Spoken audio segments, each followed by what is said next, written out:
India TV दोपहर के 3 बज रहे हैं। मैं हूं पंकज भार्गव। बड़ी खबर आ रही है यूपी विधानसभा से। विधानसभा में लगातार दूसरे दिन हंगामा हुआ है। आज केशव प्रसाद मौर्य और अखिलेश यादव के बीच बहस हो गई। डिप्टी सीएम केशव मौर्य सदन में बोल रहे थे, बीच में अखिलेश ने टोका। जवाब में केशव प्रसाद मौर्य ने सफाई को लेकर अखिलेश पर टिप्पणी कर दी। इसके बाद बवाल हो गया। अखिलेश ने केशव मौर्य पर फिर पर्सनल टिप्पणी कर दी। बवाल इतना बढ़ गया कि बीच बचाव के लिए योगी को सामने आना पड़ गया। सुनिए विधानसभा में कैसे ये पूरा हंगामा हुआ। सड़क किसने बनाई है, एक्सप्रेस किसने बनाया है, मेट्रो किसने बनाई है? जैसे लगता है आपने सैफई की जमीन बेच करके ये सब बनवा दिया है। तुमने घर के तुम अपने पिताजी से पैसा लाते हो या बनाने के लिए? तुमने राशन बांटा है तो पिताजी ने क्या बात है? कोई बात है क्या?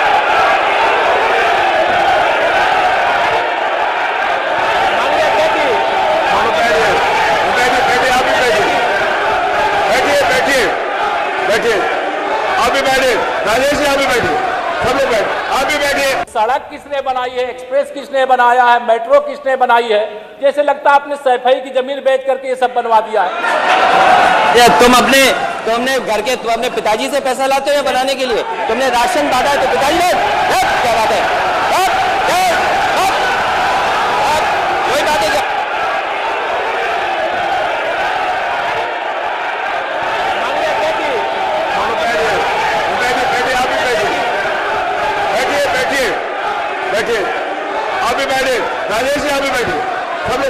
सड़क किसने बनाई है, एक्सप्रेस किसने बनाया है? अखिलेश और केशव प्रसाद मौर्य के बीच इस बहस की शुरुआत कैसे हुई, जरा आप वो सुन लीजिए। हमारे माननीय सदस्य लोक भवन में कब बैठ पाएंगे? कि लोक भवन में तो कमल खिल चुका है और वो कमल खिला रहेगा। और देखिए माननीय अध्यक्ष जी, साइकिल पंचर हो गई है तो अब पंचर को ठीक कराने की जो आपकी साइकिल है उसको शायद उत्तर प्रदेश जनता ठीक करेगी नहीं। इसलिए मैं लोक भवन में कब बैठूंगा? लोक भवन में हम लोग ये पीडब्ल्यूडी मिनिस्टर रहे, ये भूल गए। इनके जिले की मुख्यालय की सड़क किसने बनाई? आपने बनाई? बताइए। फोर लेन किसने बनाई? बताइए माननीय सदस्य। अध्यक्ष जी, मैं आप कृपया करके आपस में डिबेट नहीं करें। कृपया करके नेता प्रतिपक्ष पूर्व मुख्यमंत्री जी को ये बता दीजिए, ये 5 साल सत्ता में नहीं रहे, आगे 5 साल के लिए फिर विदा हो चुके हैं। 2027 में चुनाव आएगा, मैं तो यह मानता हूं कि फिर कमल खिलेगा। फिर आपका अभी कोई भविष्य इस समय नहीं है। लेकिन सड़क किसने बनाई है, एक्सप्रेस किसने बनाया है, मेट्रो किसने बनाई है? जैसे लगता है आपने सैफई की जमीन बेच करके ये सब बनवा दिया है।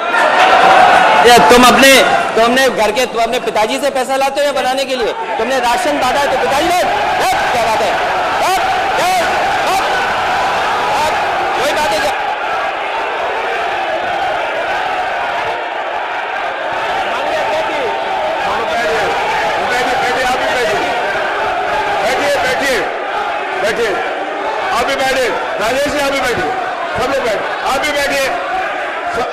सब लोग नेम जी बैठिए, राजीव बैठो, आप भी बैठिए प्लीज। आप भी बैठे, आप बैठिए, आप बैठिए। जवाब हो गया, उन्होंने दे दिया। तो आपने देखा किस तरह से अखिलेश यादव और केशव प्रसाद मौर्य एक दूसरे के आमने सामने थे। कैसे इसकी शुरुआत हुई एक बार फिर से आपको सुनाते हैं। सड़क किसने बनाई है, एक्सप्रेस किसने बनाया है, मेट्रो किसने बनाई है? जैसे लगता है आपने सैफई की जमीन बेच करके ये सब बनवा दिया है। तुमने घर के तुम अपने पिताजी से पैसा लाते हो या बनाने के लिए? तुमने राशन बांटा है तो पिताजी ने क्या बात है? कोई बात है क्या?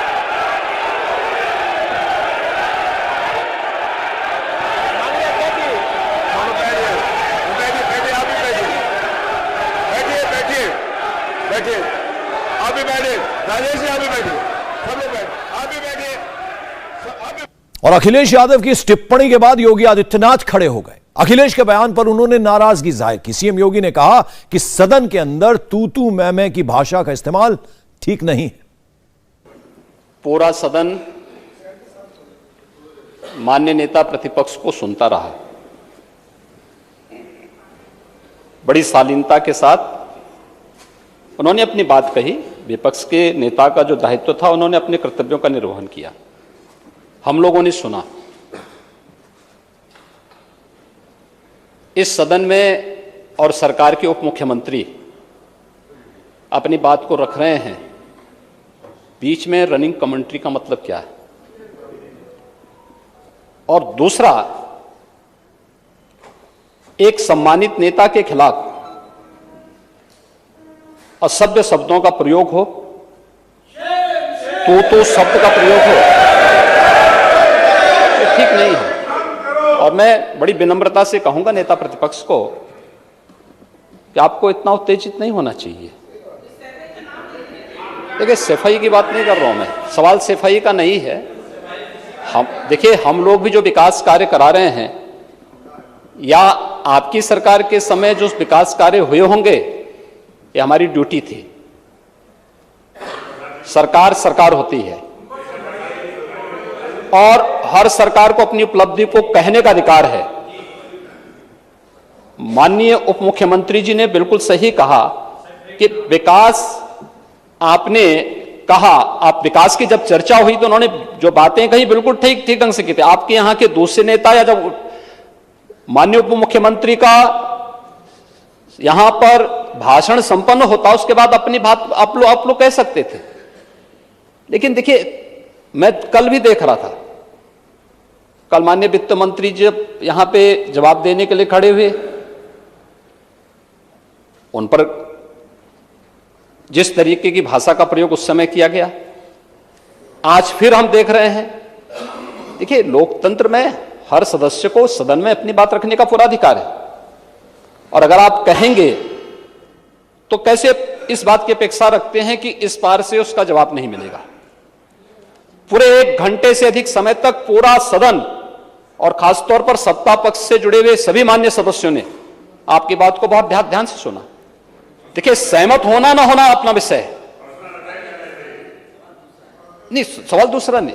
देखिए, सवाल, देखिए, सफाई भी इसी प्रदेश का हिस्सा है। अध्यक्ष महोदय, सवाल ये नहीं है, मैं सुनने को तैयार हूं। अच्छा, मुख्यमंत्री जी बोल रहे हैं, सफाई भी तो इसी प्रदेश का हिस्सा है। नहीं, सफाई, देखिए, भाषा आप उसको बाद में बोल सकते हैं। देखिए, हमारी सहमति असहमति हो सकती है, देखिए, हमारी असहमति असहमति हो सकती है किसी बात पर, हम बाद में इस बात को करेक्शन करा सकते हैं। लेकिन तो मैं शब्द का प्रयोग नहीं किया जाना चाहिए और किसी भी असभ्य भाषा का प्रयोग नहीं होना चाहिए। और मैं माननीय अध्यक्ष से अनुरोध करूंगा कि अगर इस प्रकार की शब्दावली प्रोसीडिंग का हिस्सा बनी है तो कृपया उसको हटवा दें, क्योंकि यह गलत परंपरा होगी और मैसेज का देश के अंदर खराब जाएगा। हमें हमेशा इस बात को ध्यान में रखना होगा, सदन की मर्यादा का ध्यान हर हाल में बनाए रखना होगा।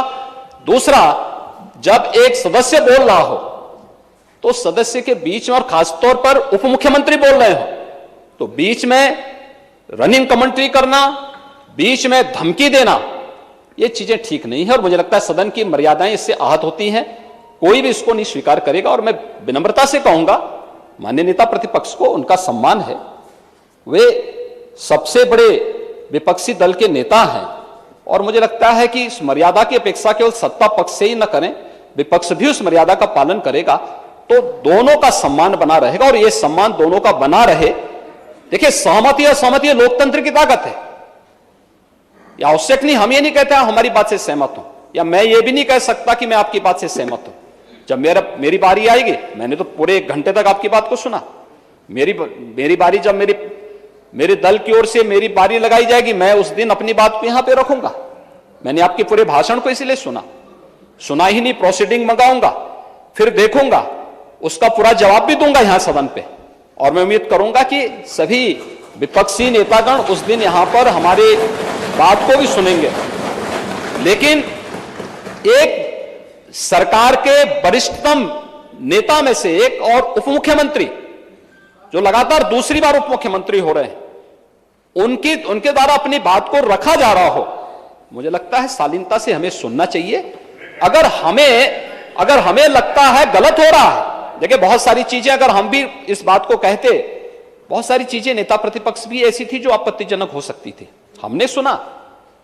भाई, हमें जो स्वीकार करना हो वो स्वीकार करेंगे और उसका जवाब देंगे भी, लेकिन बीच में इस तरीके की उत्तेजना दिखाना उचित नहीं है। देखिए, माहौल इससे खराब होता है और अनावश्यक रूप से बाहर मैसेज खराब जाता है।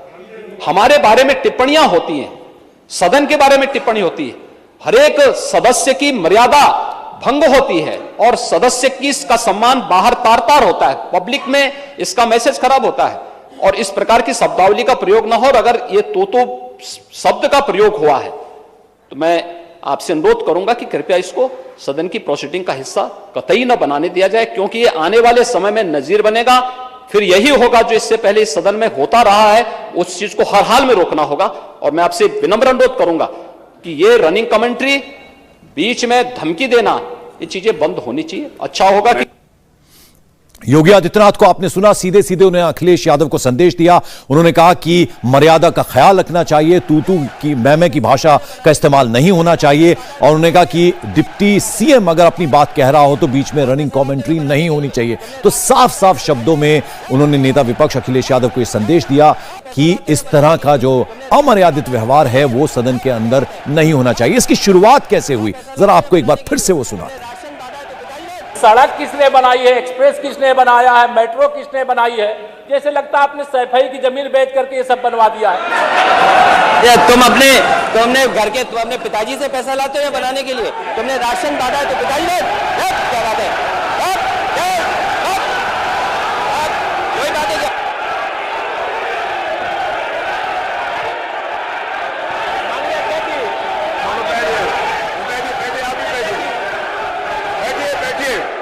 बैठिए, आप भी बैठिए, राजेश जी आप भी बैठिए, सब लोग बैठिए, आप भी बैठिए।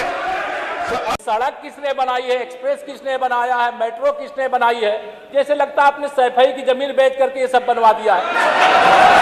तुमने पिताजी से पैसा लाते हो या बनाने के लिए? तुमने राशन बांटा है तो पिताजी ने क्या बात है? कोई बात है क्या?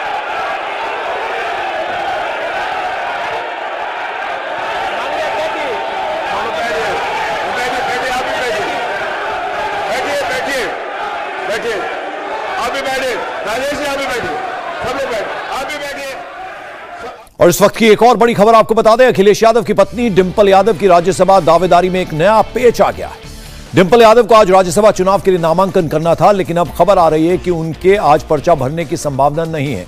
डिंपल के कागजात तो तैयार है, लेकिन समाजवादी पार्टी के सूत्रों के हवाले से खबर आ रही है कि समाजवादी पार्टी में अब डिंपल के अलावा दूसरे नाम पर भी विचार चल रहा है। तो ये एक नया पेच अब इस पूरे मामले को लेकर आ गया है। डिंपल की राज्यसभा से भेजने को लेकर अखिलेश यादव पशुपेश में है, लेकिन कपिल सिब्बल ने आज समाजवादी पार्टी के समर्थन से राज्यसभा के लिए नामांकन कर दिया है। इसके बाद सिब्बल ने बड़ा बयान भी दिया। इंडिया टीवी से बातचीत में उन्होंने साफ साफ इशारा किया कि उनके राज्यसभा में जाने के बाद देश के सियासी समीकरण पर बड़ा असर पड़ेगा। तो बता दें आपको कि कपिल सिब्बल आप तस्वीरों में देख रहे हैं, इन्होंने राज्यसभा के लिए अपना कैंडिडेचर जो है वो उसका नामांकन भर दिया है, यानी समाजवादी पार्टी के समर्थन से। उन्होंने कहा कि जब वो राज्यसभा में जाएंगे तो उसका असर देखने को मिलेगा, यानी देश के सियासी समीकरण पर बड़ा असर पड़ेगा उनके राज्यसभा में जाने के बाद। ये कोशिश देखते हैं, आपने नामांकन किया है गैर विपक्ष के लिए, आज कितना बड़ा महत्वपूर्ण दिन है सर? अब देखते रहो, आप इंतजार करो, जब राज्यसभा में जाएंगे तब आपको दिखेगा। उत्तर प्रदेश से एक मजबूत शुरुआत हुई है, यानी कि दिल्ली तक जाएगी और 2024 में भी इसको देखने को मिलेगा सर? बिल्कुल देखने को मिलेगा। कौन कौन से अलायंसेज होंगे सर जिनसे आप लोग बात करेंगे? आप देखते रहिए। अखिलेश जी से बात हुई है सर, आगे लोगों से भी और बात होगी दूसरी पार्टी के? जरूर होगी, सभी से बात होगी। हमारे साथ इस पार्टी के से क्या कहना चाहेंगे सर? वहां से आपने इस्तीफा दे दिया लंबे समय के बाद, कांग्रेस पार्टी में क्या कहना चाहेंगे? तो कपिल सिब्बल के राज्यसभा में जाने पर किस तरह से सियासी समीकरण बदलेंगे उसकी तरफ इशारा कर रहे थे कपिल सिब्बल। कांग्रेस को झटके पे झटका लगना लगातार जारी है। इस बार झटका दिया है कपिल सिब्बल ने। कपिल सिब्बल ने कांग्रेस से इस्तीफे का ऐलान किया, साथ ही लखनऊ पहुंचकर समाजवादी पार्टी के समर्थन से राज्यसभा का नामांकन भी कर दिया, जिसकी तस्वीरें हम आपको दिखा रहे हैं। सिब्बल के नॉमिनेशन के वक्त समाजवादी पार्टी के अध्यक्ष अखिलेश यादव भी मौजूद थे। सिब्बल ने कहा कि वो 16 मई को ही कांग्रेस छोड़ चुके हैं और अब राज्यसभा में इंडिपेंडेंट यानी निर्दलीय की हैसियत से आवाज उठाएंगे। नामांकन के फौरन बाद कपिल सिब्बल ने सफाई दी कि उन्होंने समाजवादी पार्टी के टिकट पर नहीं, अखिलेश की पार्टी के समर्थन से नामांकन किया। वो राज्यसभा में निर्दलीय आवाज उठाएंगे। एक निर्दलीय की आवाज उठेगी तो वो लोगों को फिर ऐसा लगेगा कि किसी पार्टी से जुड़े हुए नहीं हैं, लेकिन समाजवादी पार्टी के अलावा किसी और दल से आपने मदद मांगी है, किसी से देखिए हम विपक्ष में रह के हम एक गठबंधन बनाना चाहते हैं, सभी का गठबंधन, ताकि हम मोदी सरकार का विरोध करें। हम चाहते हैं कि 2024 में एक ऐसा माहौल बने हिंदुस्तान में कि मोदी सरकार की जो खामियां हैं वो जनता तक पहुंचाई जाएं, और हम इसका प्रयास करेंगे। मैं खुद इसमें अपना इसका प्रयास करूंगा। कांग्रेस से इस्तीफा दिया या नहीं? तब से अखिलेश यादव के साथ उनकी उस तरीके से बातचीत जो है नजर मैंने नहीं दे आ दिया रही है 16 मई को मैंने कांग्रेस पार्टी से त्याग पत्र दे दिया है। 16 मई को मैंने त्याग पत्र दे दिया। राज्यसभा चुनाव में जिनको सदस्य बनाना है पार्टी को, बहुत जल्दी वो लोग नामांकन कर देंगे। आज कपिल सिब्बल जी ने किया है, वो समाजवादी पार्टी के समर्थन से राज्यसभा में जा रहे हैं, पहला नॉमिनेशन हुआ है। इस तरह पार्टी की तरफ से 2 और जा सकते हैं, बहुत जल्दी उनका भी नॉमिनेशन हो जाएगा। कपिल सिब्बल जी के आने से किस तरीके से देखते हैं? क्या कपिल सिब्बल जी वरिष्ठ अधिवक्ता रहे हैं, देश के जाने माने केसेस उन्होंने लड़े हैं। वो लोकसभा में रहे हों, राज्यसभा में रहे हों, उन्होंने बात को अच्छी तरह रखा है ढंग से। पॉलिटिकल कैरियर भी है उनके पास, एज ए लॉयर बहुत सक्सेसफुल लॉयर हैं। तो हमें उम्मीद है कि देश में जो बड़े बड़े सवाल हैं, आज देश किस रास्ते पर है। आज बेरोजगारी सबसे ज़्यादा है, महंगाई रुक नहीं रही है, कानून व्यवस्था ध्वस्त होती चली जा रही है, हमारी सीमाएं सुरक्षित नहीं हैं, चीन लगातार हमारी सीमाओं के अंदर आ रहा है। तो इन तमाम बड़े बड़े सवालों पर मुझे लगता है कपिल सिब्बल जी समाजवादी पार्टी और अपने विचारों को रख पाएंगे। इंडिया टीवी हर वक्त हर जगह डाउनलोड करने के लिए सर्च करें India TV news Google play store या ऐप स्टोर पर।